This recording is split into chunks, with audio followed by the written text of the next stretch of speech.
രാത്രിയിലത്തേക്ക് ചപ്പാത്തി മുട്ടക്കറി ഉണ്ടാക്കാൻ പോയ അമ്മയോട് ഞാനിന്ന് കൊത്തു ചപ്പാത്തി ഉണ്ടാക്കി തരാമെന്ന് പറഞ്ഞത് ചപ്പാത്തിയും തട്ടിപ്പറിച്ചെടുത്ത് ചേട്ടൻ വന്നിട്ടുണ്ട്.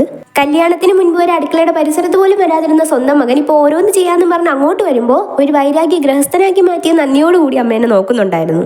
ഇനി നമ്മുടെ കാര്യത്തിലേക്ക് കടക്കാം. ചപ്പാത്തി ഇതുപോലെ റോൾ ചെയ്തെടുത്തിട്ട് ഇതുപോലെ കട്ട് ചെയ്തെടുക്കുവാണ്. അതൊരു സൈഡിലേക്ക് മാറ്റി വെച്ചിട്ട് നമ്മൾ മസാല കൂട്ടിലേക്ക് കടന്നു. ചട്ടിയിലിട്ട് എണ്ണ നന്നായിട്ട് ചൂടായതിനു ശേഷം കുഞ്ഞുകുഞ്ഞാ അരിഞ്ഞ സവാള ഇട്ടൊന്ന് വഴറ്റിയെടുത്തു. അതിനുശേഷം കേബേജും കൂടി ഇട്ട് കൊടുക്കുവാണ്. അതൊന്ന് വെന്ത് വന്നപ്പോഴത്തേക്കും ബാലൻസ് ഉണ്ടായിരുന്ന തക്കാളി, ക്യാപ്സിക്കം, ക്യാരറ്റ്, പച്ചമുളക് ഇതെല്ലാം കൂടെ ഒന്ന് ഇട്ട് കൊടുത്തു. എല്ലാം ഒന്ന് വെന്ത് വന്നതിന് ശേഷം ഞങ്ങളതേ മഞ്ഞപ്പൊടി, ഉപ്പ്, ഗരം മസാല, ചിക്കൻ മസാല, മുളക് പൊടി ഇട്ട് കൊടുക്കുകയാണ്. പക്ഷേ ഇവിടെ ചെറുതായിട്ടൊന്ന് പണി പാളിപ്പോയി. ഗരം മസാലയുടെ ടിന്ന് ചെറുതായിട്ടൊന്ന് മാറിപ്പോയി. ജീരകപ്പൊടി ഇടേണ്ടി വന്നു. പക്ഷെ എല്ലാം ചെറിയ തോതിൽ ഇട്ടതുകൊണ്ട് വലിയ പ്രശ്നമൊന്നും ഉണ്ടായിരുന്നില്ല.